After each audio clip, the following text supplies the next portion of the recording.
Welcome back to Homegrown Homemade. Today we are doing a 2-month garden tour. I'm going to show you how everything is growing, what is blooming, what we're harvesting, and then also going to answer some of the most frequently asked questions that you sent in on social about fertilizing, bug control, how to prune tomatoes, and a few other things. So come and join me in the garden. Let's go see how it's doing. Hey y'all, I'm never going to complain about the rain. It's so good for our gardens, but every time I've gone to film, the rain has caught me or schedule just does not allow. So I've got my LV umbrella, and that is how I'm going to be giving you your tour today. All right, friends, let's start off in the cut flower gardens. Since the last time I saw you, these have exploded with color. I have my roses growing. The zinnia seeds have completely taken off, and I'm so in love with them. Wyatt sees multiple butterflies out here every single day, and I'm just so happy that they sprouted. Some of them, I mean, you can see this path, like this path side is full. This one only like 2 plants took off. That's totally okay. Got my pretty heirloom rose here. This is Princess Elise. Something is eating the leaves in like perfect little circular motion. This side is probably my favorite. We have the gladiolas blooming. These were bulbs I just got from the Dollar Tree, and they're taking off. And then all of the zinnias in this bed really took and created the perfect little path. Then over here we have some more gladiolas and more zinnias and rose getting tall. And here, these are the first dahlias to bloom. So we have dahlias there, basically on all the interior parts of, the interior parts are where the dahlias are. These are the first to bloom, and man, did they bloom. So beautiful. The fish are doing good. We've added 3 plants in there. Don't ask me what that one is. I don't remember. That's a water lily, and then a canna.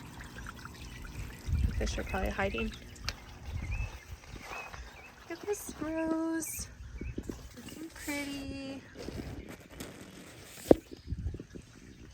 And then in the pots, the lemon tree is doing pretty good. I've got 1 baby lemon. This thing was full of little lemons, but a lot of them dropped. And I was reading that that can kind of be normal if the tree can't support that many lemons. So I'm grateful for my 1. And then we've got the basil, peppermint, baby olive tree, and my fig tree. And pretty rose here.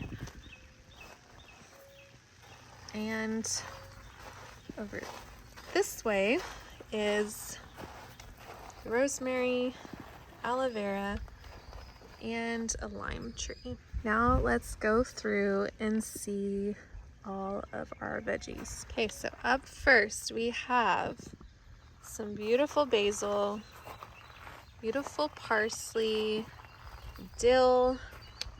I just planted some Greek oregano, and hiding in here is some lavender, some thyme, and some sage.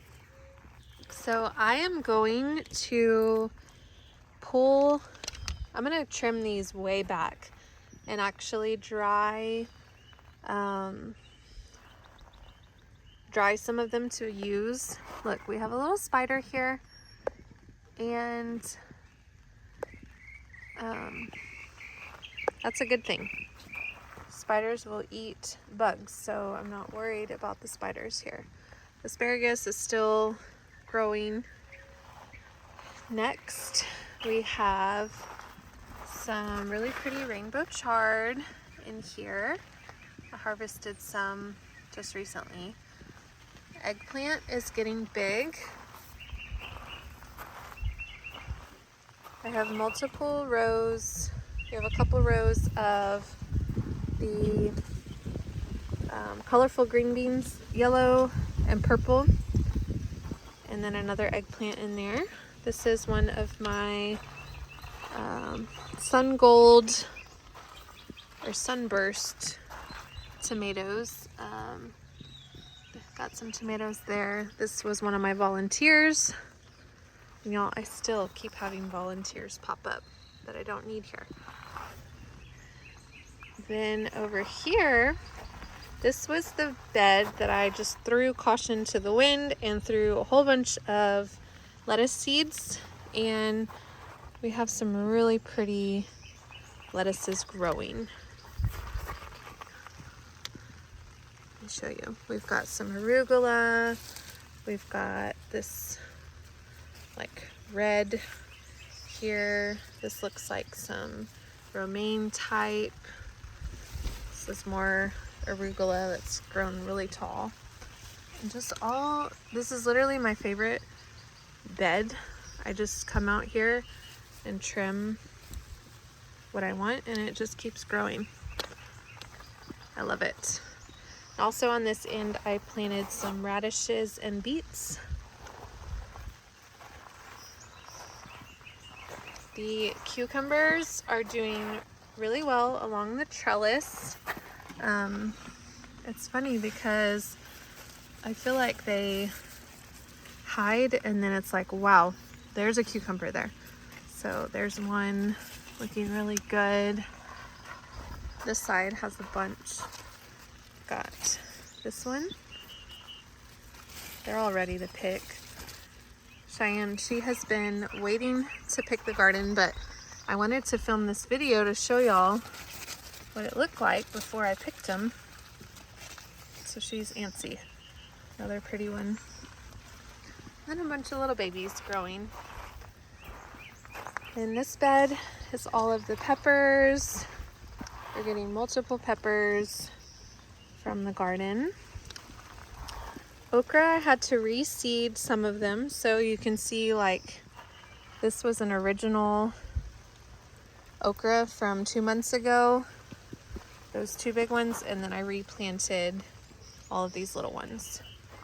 This here that's okra, but I planted a different type of radish. Oh, there's a bug there. Radishes are growing along there. And over here are the tomatoes. We have the real pretty Juliet tomatoes. They are massive this year. Look, let's pick one. They're just so pretty. I love fresh tomatoes from the garden. Carrots are doing okay. A lot of them did not make it on this side. Some more tomatoes through there. Same on this side. Oh, lots and lots. All through here. Look, these are pretty. They are a yellow grape. Let me see. They're there's one back here. It's a beautiful color. Love them. So we've got our red and yellow tomatoes. These have some really big ones on it. Oh, there's one ready to pick back there. I see it. And then some here, hiding in there. This is a lemon boy. Another yellow tomato. So beautiful. Okay, now to the squash and artichoke. My artichoke is doing well. I have to watch this squash plant because it's trying to grow over it. But I have like 5 artichoke plants that are doing well. 1, 2, 3, and then I have 6 artichokes that are growing. And then this is a tatumi squash. So it is a squash that vines. So I'm okay with it kind of just spilling over. Kind of gives it a fun look. I'm okay with that. But we got one growing here. Let me show you. So that's the tatumi. And then we've got some yellow squash growing in here. We've harvested a few already. And my pole green beans are not producing that well, but I think, look what we got here. We've got a baby one. I think they just need a little more time to catch up. So there's one there. In my experience, I have better results with the bush type of green beans, but I just love the look of vines. So we planted some this year. And then over here, we have our zucchini. And let me see, I know I've got a small one over here. Hi. Okay, we've got a couple growing in there. We've got one there. One growing there. Zucchini will be taking off here pretty soon. And then I shared this. We have some new little trellis walls on the wall over here. America Climbing Rose is looking pretty. And the other side. And then my blackberry plant. And then sunflowers are trying to take off, but we've had some rough wind coming through here, and there's like no barrier here. There's just a tank over here, so it gets some harsh wind over here, but we just stand them back up and they're doing okay. Wyatt planted corn along this area. It's coming up right there. And then these are his giant Wyatt's Wonder pumpkins that all germinated and are looking good too. And then lastly, these are cantaloupe. I haven't seen any sprout, but a flower means a fruit is coming behind it. So we've got cantaloupe here, cantaloupe there, and then over here is our watermelon. And we don't have any, I don't have any watermelons on here right now, but its vine is looking healthy. Okay y'all, so for this section of the video, I am going to be answering some of the most frequently asked questions that I have gotten about the garden. Came inside the barn because it's raining outside.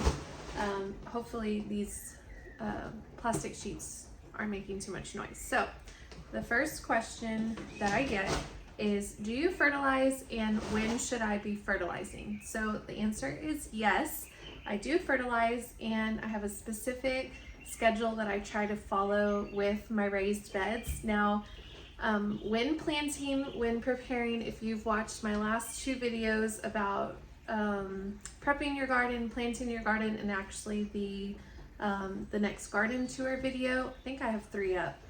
I know I have 2 for sure. We talked about compost. Now, compost is going to give you your soil nutrients. It's going to improve the soil texture, the airiness of it. It's going to just overall improve your soil, and that's going to add nutrients to your garden. So I typically do not fertilize in the pre-planting stage or at planting because we want it to be just a good base for all of those seedlings to start. Then something my grandpa always recommended to me, and I've just kind of followed it as I've grown up throughout my own gardening journey, is to apply fertilizer to your vegetables like tomatoes, squash, peppers, all of those things that we're growing in our veggie gardens right now, is to apply fertilizer after your first harvest. So your plant has been doing all of the work of establishing roots, growing up, then putting all of its energy into fruit, your vegetables or fruit, and that takes a lot of energy out of the plant. And so once it's reached that stage, then it is definitely time to replenish some of those nutrients in the soil and give the plant an extra boost. And that's going to signal to that plant that it has enough nutrients coming up that it can produce more fruit. So I'm gonna grab here something that I have been using. I've been using this Dr. Earth all-purpose fertilizer. I've kind of mixed and matched over the years, but I try to just find one that is an organic fertilizer. And with an organic fertilizer, you don't have to worry so much about burning your plants. If you're using something that's synthetic or kind of just man-made, then you have more potential to burn your plants. So these just have really good instructions on there. I sprinkle it in after the first harvest, and then I believe with this one they recommend every other month to fertilize. And so I'll literally just put it into my Apple Calendar and remind myself that it's time to fertilize again after that initial fertilizer. So this Dr. Earth, it has some different ones. I use it for my roses too. They have some that are specific for vegetables, flowers. Another brand that I have used, I use this on my citrus trees and lemon, lime, and then also my olive tree, is this fruit and citrus fertilizer. And again, this one is also every 4 to 6 weeks or as needed. So again, my trusty calendar, I'll set it in there and remind myself to fertilize. All right, so my next biggest question is bugs. Ooh, y'all, I'm not a bug person. My son Wyatt loves to find bugs in the garden. I typically, with this question, my stance is I try to stay as pesticide free as I can. I don't like to interfere a lot with spraying for bugs or treating bugs, just because I'm always scared of impacting the pollinators, the bees, the butterflies, and possibly killing the good bugs that are out there, because not every bug out there is a bad bug. And a lot of times if you kind of just let it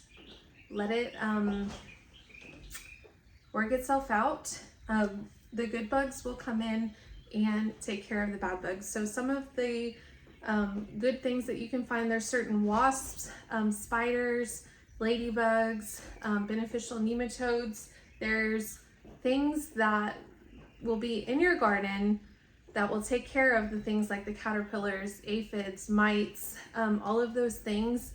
And if you're just spraying an insecticide all over, you're gonna kill the good bugs and the bad bugs. And so now you've kind of disrupted the ecosystem of letting nature run its course. Now, I know it can be frustrating to grow something.